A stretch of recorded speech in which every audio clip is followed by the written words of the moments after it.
Content ఎలాగో దుమ్ము రేపేస్తూ ఉంటుంది. మీ హీరోకి ఆర్టీసీ క్రాస్ రోడ్స్ రికార్డు ఉందా? నేను అడిగి మరీ పెట్టిస్తున్నా, ఎందుకురా నీకు?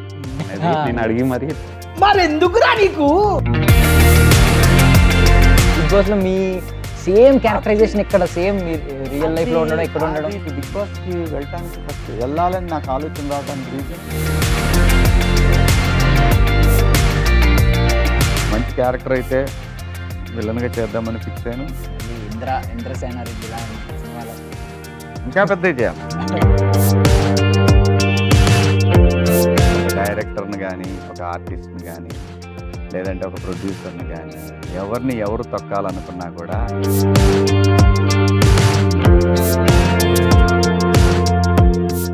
Ladies and gentlemen, boys and girls and my dear nibbies and nibbas, welcome to Filmy Focus. నేను మీ ప్రియమైన దర్శన్. నాతో పాటు ఎవరున్నారంటే మొన్నటి వరకు మన అందరి ఇంట్లో ఉన్న శివన్న, ఇప్పుడు కంటిన్యూషన్ అనమాట.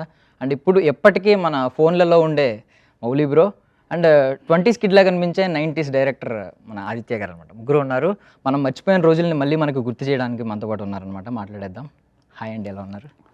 హాయ్, బాగున్నాండి. బాగున్నారన్న. సో అన్న, ఎందుకంటే మీరు మాకు అన్నయ్య కాబట్టి అందరికీ అన్నాని పిలుస్తున్నారు. ఏ ఏజ్ గ్రూప్ వచ్చినా అన్నాని పిలుస్తున్నారు ఆబ్వియస్లీ. అంతేగా. సో భయ్యా, ఒకసారి మిమ్మల్ని ఒకటి అడుగుదాం అనుకుంటున్నాను. అంటే మీరు నిజంగానే 90s కిడ్డేనా? 20s కిడ్ లాగా కనిపిస్తున్నారు ఏజ్లో. అది 90s కిడ్, 94 బాగుంది. సేమ్, నేను అంతే. ఓకే, సో ఎక్స్పీరియన్స్ చేశారనమాట. అంటే అందుకే సింక్ అయింది నాకు, టైటిల్ నుంచి అన్నీ సింక్ అయినాయి అనమాట. So hi bro. Hi bro, seriously 90s కిడ్డా ఏమన్నా? లేదు, నేను 2001 బాన్. ఓకే, ఆల్మోస్ట్ ఎండింగ్లో అనమాట. ఎండింగ్ ఏముంది దాటే. అదే దాట్ ఇస్. బట్ ఏమన్నా ఈ కైండ్ ఆఫ్ ఏమైనా experiences? Same, almost same childhood, same middle class family మాది కూడా. So almost same 90s kid చైల్డ్హుడ్డే ఉంది. కానీ మరీ అంత బొంగరాలు అవన్నీ లేకుండా చెయ్యని నాన్న హగ్ చేసుకొని అవన్నీ ఉండే కూడా ఉన్నాయా? Family emotions are same every middle class family. చేసుకొని నాన్న భుజం మీద చెయ్యని నాన్న, అవి కూడా ఫేస్ చేసావా? భుజం మీద చేయని నాన్న కాదు, కానీ మదర్ సెంటిమెంట్ ఇస్ ఆల్ పక్కా same to same. Yeah okay. So మాకైతే టైటిల్ నుంచి కూడా బాగా కనెక్ట్ అయింది. అది super Mario adventure of island అని క్యాటరేజ్లు ఉంటాయి కదా. సో ఆ టైప్ ఆఫ్ ఫోన్, ఆ చుట్టూ ఆర్ WWE కార్డ్స్, అక్కడేమో వీడియో గేము, అక్కడేమో డబ్బులు, ఇవన్నీ ఆ పాత టీవీ ట్యూనర్ అన్నీ బాగా సింక్ అయినాయి అనమాట. నాకు అందుకే ఏంటి ఇంత సింక్ అయింది అనుకుంటున్నాను. మీరు 20s కిడ్లా కనిపించారు. సో ఫస్ట్ ఆఫ్ ఆల్, మీకు ఒక ఛాన్స్ వచ్చినప్పుడు ఎందుకు మీకు పాత జ్ఞాపకాలు ఏమన్నా వదలలేకపోతున్నారా? ఇవి మళ్ళీ వస్తే బాగున్న రోజులు అనుకున్నారా? ఎందుకు ఈ కాన్సెప్ట్ని తీసుకున్నారా? అదైతే వన్ ఆఫ్ ది రీజన్. 100% ఇది కనెక్టివిటీ ఉంటుందని. ఎందుకంటే అది బాగా ఫేమస్ #90s అనేది. చాలా ట్విట్టర్లో కావచ్చు, ఇన్స్టాగ్రామ్లో కావచ్చు, #90s కిడ్స్. బికాస్ వాళ్ళు 30 దాటేసారు, ఇప్పుడు వాళ్ళు 40sకి వెళ్తున్నారు. సో అందరికీ ఆ 90s ఒక పాట వింటే ఆ డేస్ గుర్తొస్తాయి మనకి.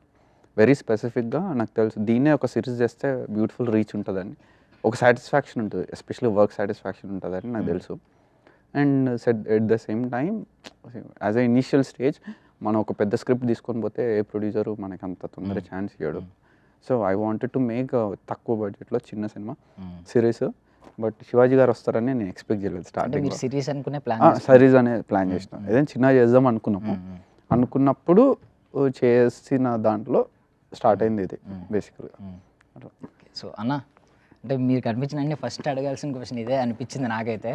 అంటే మీరు ఆ రోజు రిక్కీ ఏడుస్తుంటే మా అందరికీ ఏడుపు వచ్చింది. బికాజ్ మేము ఎవరం కూడా ఎక్స్పెక్ట్ చేయలేదు. మేము ఆల్మోస్ట్ స్టార్టింగ్ నుంచి డిసైడ్ అయిపోయాం, మీరే అందరికీ చెప్పుకుంటే ఎవరు అడిగినా కాన్ఫిడెంట్గా చెప్పేసి పెద్ద ప్రెడిక్షన్ మాస్టర్ లాగా. అంటే మేము షాక్ అయ్యాము. రిక్కీ ఏడుపు చూస్తే మాకు ఏడుపు వచ్చింది. దానికి చాలా బాధ అనిపించింది. పాపం రిక్కీని అక్కడ మీరు కన్సోల్ చేయలేకపోయారు. సో ఇంటికి వెళ్ళిన తర్వాత అంటే ఏమైంది, ఇంటి దగ్గర ఏం జరిగింది, పాపం ఎలా ఓదార్చారు నాకు అర్థం కాలేదు. అదొక అంటే నేను ఒకటే నమ్ముతాను లైఫ్లో ఎప్పుడు కూడా, మనకి విన్నింగ్ లాస్ కన్నా కూడా మనం ప్రేక్షకుల హృదయాలను గెలిచామా లేదా అనేది ఇంపార్టెంట్. నా దృష్టిలో ఇలాంటి రియాలిటీ షోల్లో విన్ అనేది ఒక లాటరీ టికెట్ లాంటిది. సో అక్కడున్న 5గురిలో ఎవరో ఒకళ్ళు గెలవాలి, గెలిచారు అంతే, అది లక్. ఈ 5గురు విన్నర్స్ అనేది నేనే చెప్పాను అందరికి కూడా. ఎప్పుడు టాప్ 6లో ఉన్నప్పుడు చెప్పాను బిగ్ బాస్తోని, ఈ 6గురు విన్నర్సే లాస్ట్ డే వరకు ఉన్నారంటే వీళ్ళు 6గురు విన్నర్సే. సో అదొక ఫార్మాలిటీ కాబట్టి ఎవరు గెలిచారనేది, లేకపోతే అందరి ప్రేక్షకులు నచ్చకపోతే అంత దూరం రారు. అదే విషయం రిక్కీకి కూడా తెలుసు. కాకపోతే ఏంటంటే ఆడు అట్లా చూడటం నన్ను ఆ ప్లేస్లో థర్డ్ ప్లేస్లో చూడటం వాడికి నచ్చలేదు. ఎందుకంటే అందరూ కూడా మీరు ఫిక్స్ అయినట్టే అందరూ ఫిక్స్ అయ్యారు విన్ ఎవరు గెలుస్తారు ఇది అనేది.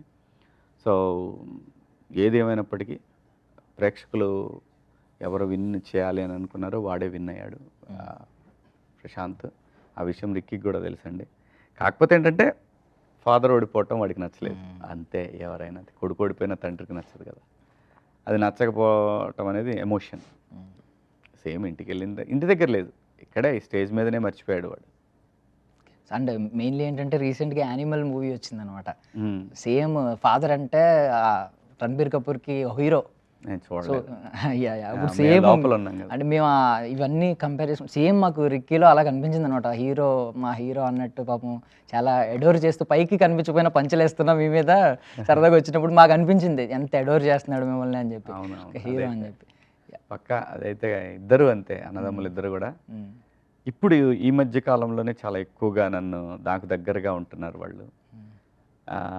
అంటే ఏజ్ తెలిసిపోద్దేమో, అప్పటిదాకా అమ్మ కుచీలానే ఉండేవాళ్ళు పిల్లలు. ఏ పిల్లలైనా అంతే, అమ్మ అంటేనే బాగా. ఎందుకంటే అమ్మ దగ్గర ఎక్కువ వాళ్ళకి చనువు ఉంటుంది, అన్నీ ఓపెన్గా మాట్లాడగలరు. నాన్న దగ్గరికి వచ్చేసరికి నాన్న ఎప్పుడు కూడా నేను చదవకపోతే ఎట్లుంటుందో, నేను తిరిగితే ఏమంటాడో, ఇవన్నీ రెగ్యులర్గా ప్రతి ఫ్యామిలీలో ఉండే. వాళ్ళకి కూడా అలాగే ఉన్నాయి. అంతమించి పెద్దగా ఏం లేదండి. పిల్లల్ని ఫస్ట్ నుంచి కూడా అదే విధంగా పెంచాం. ఏంటి, రెస్పాన్సిబిలిటీ ఉండాలి, ఇండిపెండెంట్గా ఉండాలి, షార్ట్ కట్లు వద్దు, ఆల్కహాల్ వద్దు, లైఫ్ని డిస్టర్బ్ చేసేది ఆల్కహాల్.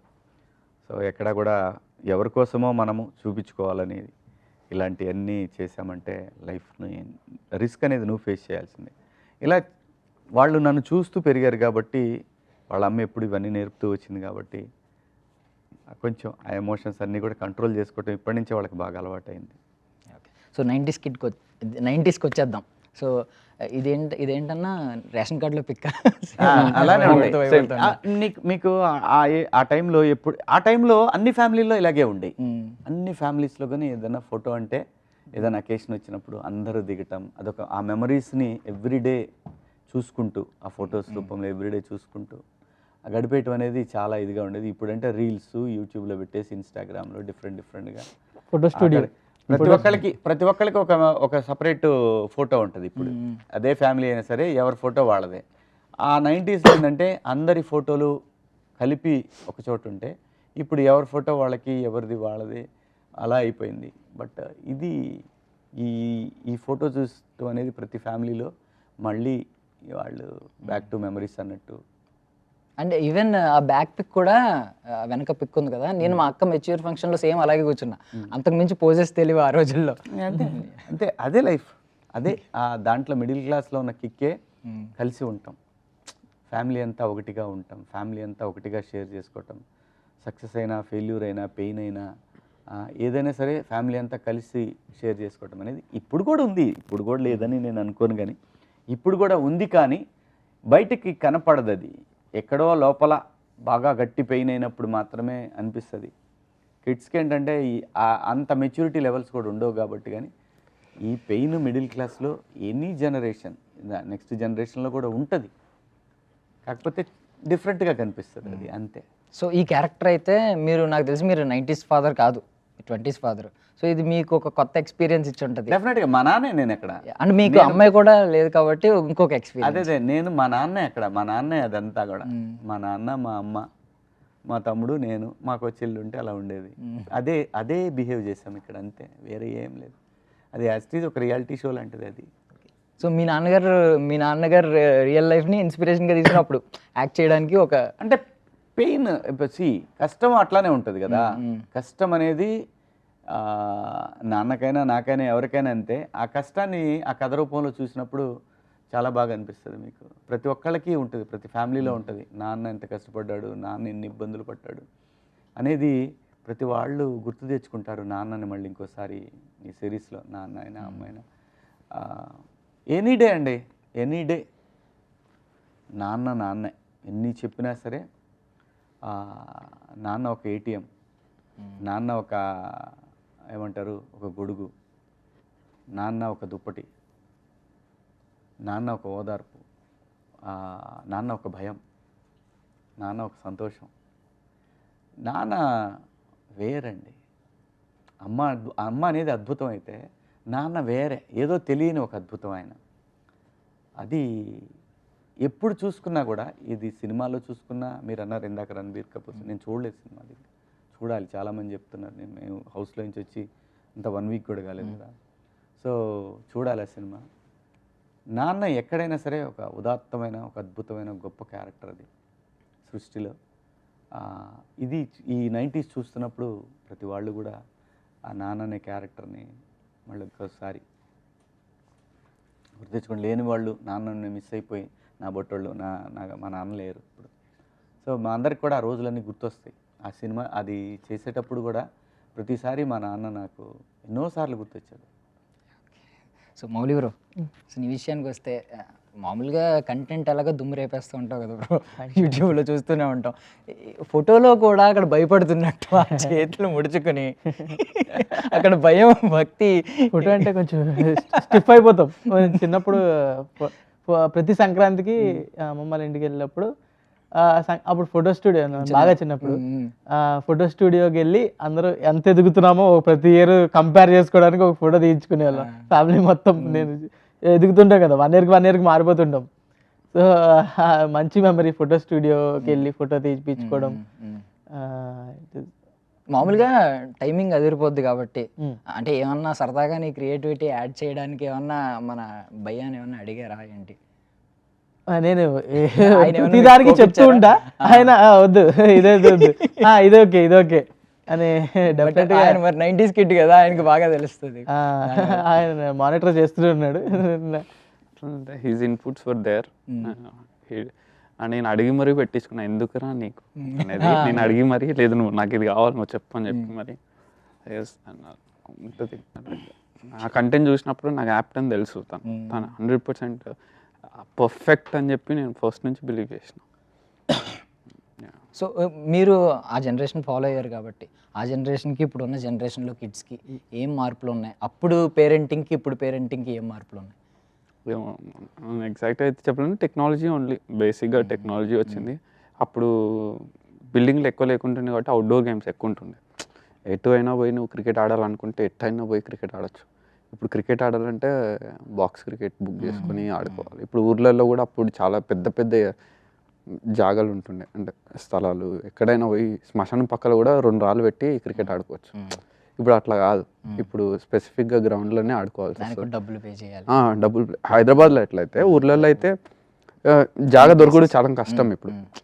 ఇంకోటి అవుట్డోర్ గేమ్స్ చాలా తక్కువ ఇప్పుడు. మెల్లమెల్ల క్రికెట్ ఇప్పుడు ఆడుతుంటే అనిపిస్తుంది, ఇప్పుడు ఎవరైనా పోయి ఆడుతుంటే గేమ్స్ స్పోర్ట్స్ అస్సలు ఒకప్పట్లా లేదు. ఇప్పుడు అంతా ఏదో ఆర్గానిక్గా లేదు, అంతా ఇప్పుడు ఏదో ఆర్టిఫిషియల్గా అనిపిస్తుంది.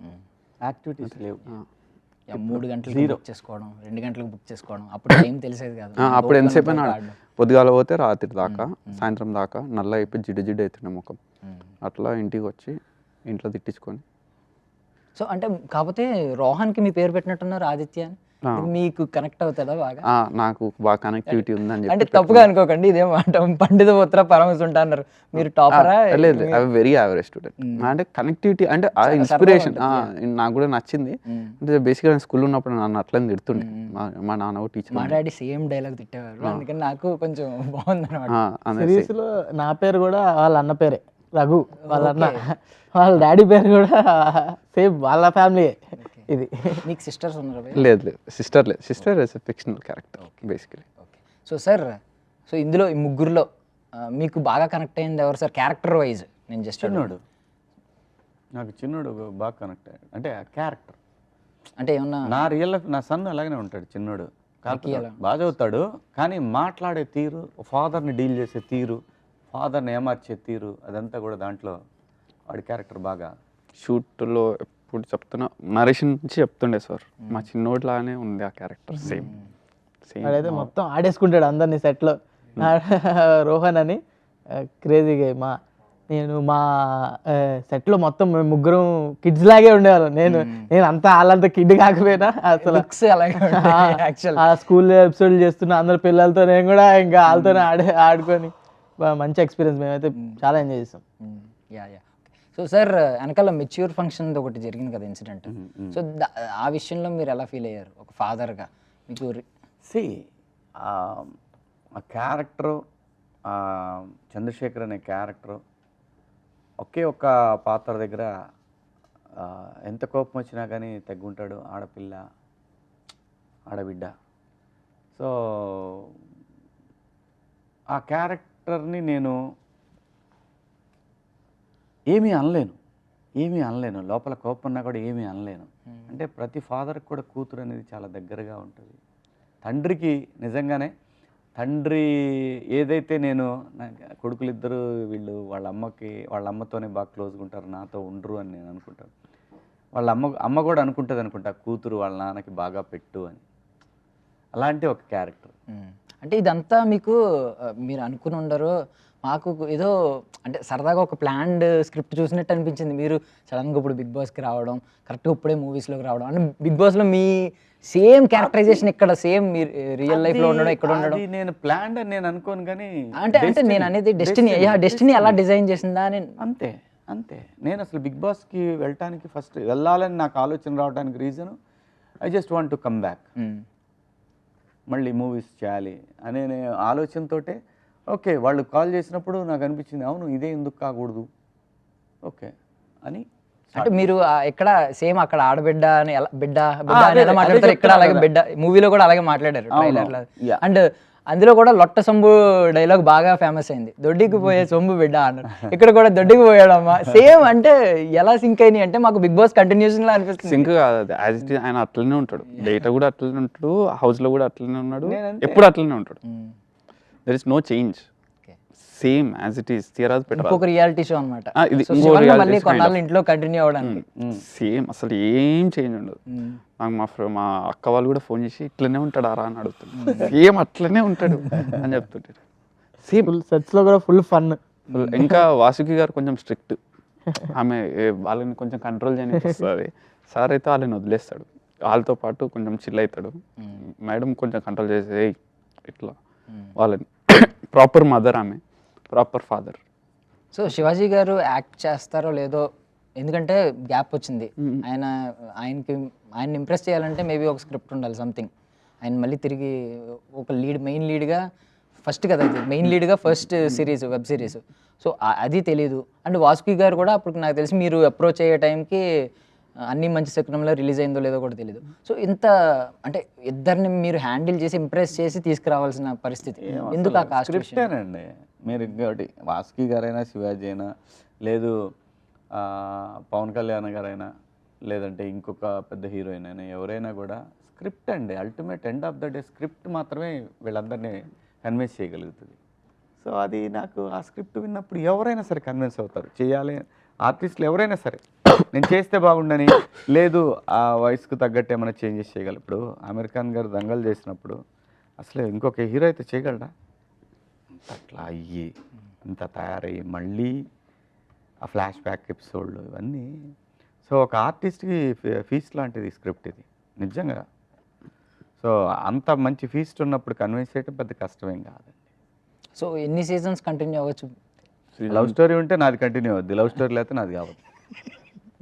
Clear, very clear picture. సార్కాడికి సపరేట్ తీసి సార్కాడికి ప్లే చేయించేసి మిగతా సీజన్ నేను సపరేట్ ఓటీటీ. అది నేను ఉండను దాంట్లో అయితే. సో ఇంతేనా ప్రీక్వెల్? మరి సీక్వెల్ ఓకే, ఇంకా అడుగుతున్నాం కంటిన్యూస్గా. ప్రీక్వెల్ ఏమైనా ఉందా మరి సార్ లవ్ స్టోరీ? ప్రీక్వెల్ కాకుండా అది ఓటీటీకి కాకుండా థియేటర్ చేస్తాం. ఓటీటీ వద్దు, ఆ స్థాయి పెంచాలి దాన్ని. ప్రీక్వెల్ అన్నప్పుడు సార్ ఓన్ పర్సనల్ ఎక్స్పీరియన్స్ కొన్ని చెప్తున్నాడు, అవి తీసుకొని థియేటర్కి చేద్దాం అది. సో మళ్ళీ రీఎంట్రీ అయినప్పుడు హీరోగా, అంటే hero okay sir, but married పర్సన్గా పిల్లలతో ఎందుకు మళ్ళీ లవ్ స్టోరీ కాదు, ఒక యాక్షన్ సినిమా తీద్దాం, మన మీద బజ్ ఉంది కదా, మనం మళ్ళీ రీఎంటర్ అవుతున్నాం కదా అని ఏం అనిపించలేదండి? అసలు నేను ఫస్ట్ నుంచి కూడా ఎప్పుడు అనుకోలే క్యారెక్టర్స్ చేయకూడదు, నేను హీరోగా చేస్తున్నా కదా. నన్ను చాలామంది డైరెక్టర్లు కూడా తిట్టారు, ఎందుకు అట్లా చేస్తావు నువ్వు హీరోగా చేస్తూ మళ్ళీ క్యారెక్టర్ చేయాలి, అన్నీ చేయాలి. ఆ రోజు వస్తుంది చూడండి, వచ్చేసింది. ఇప్పుడు ఇద్దరు ముగ్గురు నలుగురు హీరోలు కలిపి కూడా చేయడానికి సిద్ధంగా ఉన్నారు, వస్తుంది. హాలీవుడ్లో చేయట్లేదా, ఎక్కడ హిందీలో చేస్తున్నారు. అది నేను ఫస్ట్ నుంచి అనుకునేవాడిని, అలాంటి రోజు రావాలి, ఈ హీరోలు ఒకే హీరో. అది బోర్ కొడుతుంది ఆడియన్స్ కూడా ఒక హీరోని చూడాలంటే అని నా ఫీలింగ్, నా అభిప్రాయం, అది నా వ్యక్తిగత అభిప్రాయం. సో అట్లా ఏం లేదు. మంచి క్యారెక్టర్ అయితే విలన్గా చేద్దామని ఫిక్స్ అయ్యాను, చేస్తా. విలన్గా మళ్ళీ ఇంద్రసేనారెడ్డి లాంటి సినిమాలో ఇంకా పెద్దవి చేయాలి. ఓకే. అంటే ఆ సినిమాలు పెద్దవి కాదు, క్యారెక్టర్ ఇంద్ర కంటే పెద్ద సినిమా ఏం చేస్తాం కానీ క్యారెక్టర్, మంచి విలన్ క్యారెక్టర్ చేస్తా. Okay okay. So Mouli bro, seriously చాలా వీడియోస్ ఇప్పటికి తలుచుకుంటూ ఉంటే బోల్ గుర్తొస్తూ ఉంటాయి ఈ వీడియోస్. మరి ఎందుకురా నీకు పక్కన పెడితే ఇంకా బోల్ ఉంటాయి.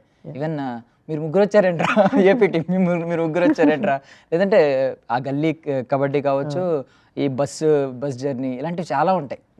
సో ఆల్రెడీ దుమ్ము రేపేస్తున్నాం. బట్ మొన్న హాస్టల్ డేస్ కూడా చాలా బాగుంది. బట్ ఏమన్నా వీటిలోకి వచ్చినప్పుడు ఏమన్నా కొంచెం భయం ఉంటుందా? అంటే ఎంత క్రియేటివ్ మైండ్ అయినప్పటికీ కొంచెం భయం ఏమైనా ఉంటుందా ఇలాంటివి చేస్తున్నప్పుడు? ఏ భయం అంటే స్పెషల్గా ఏముండదు, జస్ట్ మంచి ఇలాంటి స్టోరీ దొరికినప్పుడు ఎంజాయ్ చేస్తాం మంచిగా. శివాజీ గారితో ఏమన్నా భయం వేసిందా? శివాజీ గారితో టెన్షన్ అంటే ఫస్ట్లో నాకు చిన్నప్పుడు చూసాం ఆయన సినిమాలు చూసి పెరిగిన వాళ్ళమే.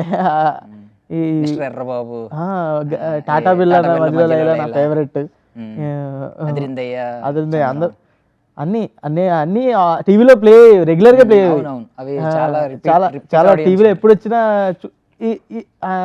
సార్ సినిమాలు అన్నీ కూడా ఎంటర్టైనింగ్ సినిమాలు అన్ని ఎన్నిసార్లు అయినా చూడబుద్ధి అవుతుంది. సో చిన్నప్పుడు అన్నిసార్లు చూసిన సినిమాలు అన్ని సార్తో ఫస్ట్ యాక్టింగ్ అంటే నాకు కొంచెం టెన్షన్ అయి ఉంటుంది కదా, ఫస్ట్ టైం కలుస్తున్నాము, యాక్ట్ చేస్తున్నాము పక్కనే అంటే కొంచెం టెన్షన్ ఉంటుంది. సో అయినా కూడా సార్ ఫుల్ ఫన్ ఉంటారు సెట్లో. స్లోగా అలవాటు అయిపోయింది, అందరినీ కంఫర్టబుల్ చేస్తారు చుట్టుపక్కల ఉన్న వాళ్ళందరినీ. So very comfortable. So before ending కొన్ని అంటే ఆడియన్స్ కొన్ని డౌట్స్ కొన్ని క్లారిఫై చేసుకోవడానికి ఒక 2-3 క్వశ్చన్స్ అడుగుతాను. జస్ట్ ఇప్పుడు నవీన్ మేడారం గారు ప్రెజెంట్స్ ఇది, సో ఆయన రీసెంట్గా పోస్ట్ పెట్టారు, అది దాని గురించి మీకు ఏమన్నా తెలుసు? ఎందుకంటే చాలామంది ఆయన పోస్ట్ పెట్టిన తర్వాత కింద ఏమైంది సార్ అని చాలామంది పెట్టారు. బికాజ్ ఎవరికి తెలియదు. ఆయన 105 days షూట్ చేశాను, బట్ ఆయన పేరు డైరెక్టర్గా ఆయన పేరు లైట్ అండి సినిమానే మాట్లాడిద్ది. అవన్నీ ఒక డైరెక్టర్ని కానీ, ఒక ఆర్టిస్ట్ని కానీ, లేదంటే ఒక ప్రొడ్యూసర్ని కానీ, ఎవరు తొక్కాలనుకున్నా కూడా అంతిమంగా సినిమానే మాట్లాడుతుంది ఎవరు ఏంటనేది. నవీన్ మేడారం ఆయన గురించి మాట్లాడాల్సింది ఆయన సినిమా, ఆయన పోస్ట్ పెట్టింది ఆయన అభిప్రాయం. ఆయన అభిప్రాయాన్ని గౌరవించాల్సిన అది అందరం గౌరవించవచ్చు ఆయన అభిప్రాయాన్ని.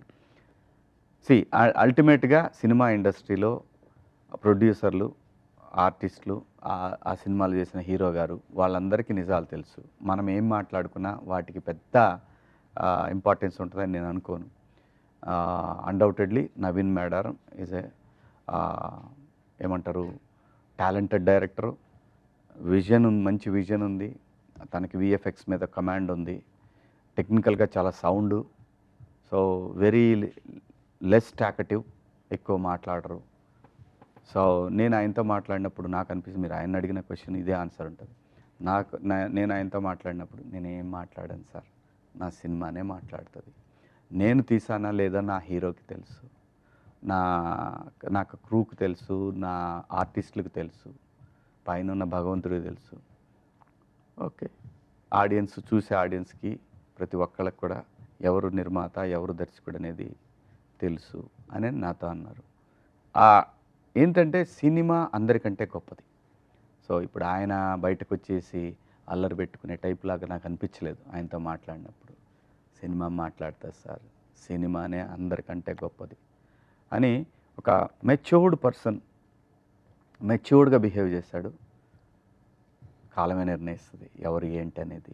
సో అటువంటప్పుడు అటు ప్రొడ్యూసర్ అయినా ఇటు డైరెక్టర్ అయినా ఎవరైనా సరే ఒకసారి వస్తుంటే ఆ డిఫరెన్సెస్ ఒక్కోసారి సీరియస్ అవుతాయి. సీరియస్ అయినా కూడా కాలం అన్నిటికీ సమాధానం చెప్తుంది, సినిమానే సమాధానం చెప్తుంది. అంతే, దాని గురించి పెద్దగా మనం డిస్కస్ చేయాల్సినటువంటి పరిస్థితి ఏం కాదు. అన్డౌటెడ్లీ ఈ ప్రోడక్ట్ ఆయన ప్రొడ్యూసర్గా అద్భుతంగా ఖర్చు పెట్టాడు, బ్రహ్మాండంగా ఖర్చు పెట్టి తీశాడు. రూపాయి లాభం ఆశించకుండా ప్రోడక్ట్ బాగుండాలి, మళ్ళీ ఈ బ్యానర్లో మళ్ళీ వాళ్ళే పిలిచి నాకు సినిమా ఇవ్వాలి, నా ప్రొడక్షన్కి అని కష్టపడి తను ఎక్కడా కూడా కాంప్రమైజ్ అయ్యకుండా ఈ సినిమా ఈ సిరీస్ తీశారు అంతే. సో సరదాగా ఫన్నీ ఎలిమెంట్ ఎండింగ్లో ఒకటి చెప్తున్నాను. సో ఆయన వాసుకి గారు తొలి ప్రేమలో పవన్ కళ్యాణ్ గారికి చెల్లి, ఈయన ఖుషీలో బావా బావా అనుకుంటూ ఉంటారు. సో ఈ సింక్ ఏమన్నా ఐడియా వచ్చిందా షూటింగ్ జరుగుతున్నప్పుడు? ఓ రిలేషన్ మ్యాచ్ అవుతుంది, సరదా ఆన్ స్క్రీన్ రిలేషన్ మ్యాచ్ అవుతుంది కరెక్ట్గానే అని చెప్పి ఏమన్నా అనిపించిందా హీరో హీరోయిన్ అవడానికి? మీరు చెబుతుంటేనే అనిపించింది, నాకైతే అదేం లేదు. నాకు అసలు గుర్తుకులేదు ఫస్ట్. అంటే రీసెంట్గా తర్వాత చూస్తుంటే ఖుషీది అయితే నా ఫేవరెట్ ఫిల్మ్. ఖుషి ఎప్పటికీ నా ఫేవరెట్ ఫిల్మ్, అదైతే తెలుసు. అదైతే ఉంది. కానీ మేడంని చూస్తే తొలి ప్రేమ గుర్తొస్తుంది. రెండు పవన్ కళ్యాణే. సో నాకు పవన్ కళ్యాణ్ చాలా ఇష్టం. సో అంతవరకే. ఇంకా తర్వాత ఈ రిలేషన్ ఐడియా రాలేదు. అంటే అంత దూరం ఆలోచించాల్సిన, ఆవిడ చెల్లి ఈయనేమో బావ, అంత దూరం ఆలోచించలేదు అసలు. ఆలోచించాల్సిన థాట్ బెటర్ నేను. Thank you so much sir for your valuable time. And మాకు మళ్ళీ ఇవన్నీ గుర్తు చేస్తున్నందుకు మేము నిజంగా మీకు థ్యాంక్ యూ చెప్తున్నాం. అండ్ హోప్ ఈ సీజన్స్ ఇంకా కంటిన్యూ అవ్వాలి, శివన్న ఇంకా మా ఇంట్లో కంటిన్యూ అవ్వాలని మనస్ఫూర్తిగా కోరుకుంటున్నాం. షూర్. థ్యాంక్ యూ అండి. Thank you. సో మన శివన్న అండ్ మన బంగారం చెల్లెలు, మన పవన్ కళ్యాణ్ గారి చెల్లెలు వాసుకి గారు మన ఇంట్లో మళ్ళీ కొనసాగాలంటే మళ్ళీ మనం 90sలోకి #90s చూడాల్సిందే. సో ఈటీవీ విన్లో అనమాట రోజుకి ₹1 అంట. ఫస్ట్ ఎపిసోడ్ అయితే ఫ్రీగా ఇస్తున్నారు, అది చూసిన తర్వాత ఆటోమేటిక్గా మీరే సబ్స్క్రైబ్ చేస్తారని నాకైతే అనిపిస్తుంది. సో ఖచ్చితంగా చూసేద్దాం. Okay, that's all for now. This is Darshan signing off.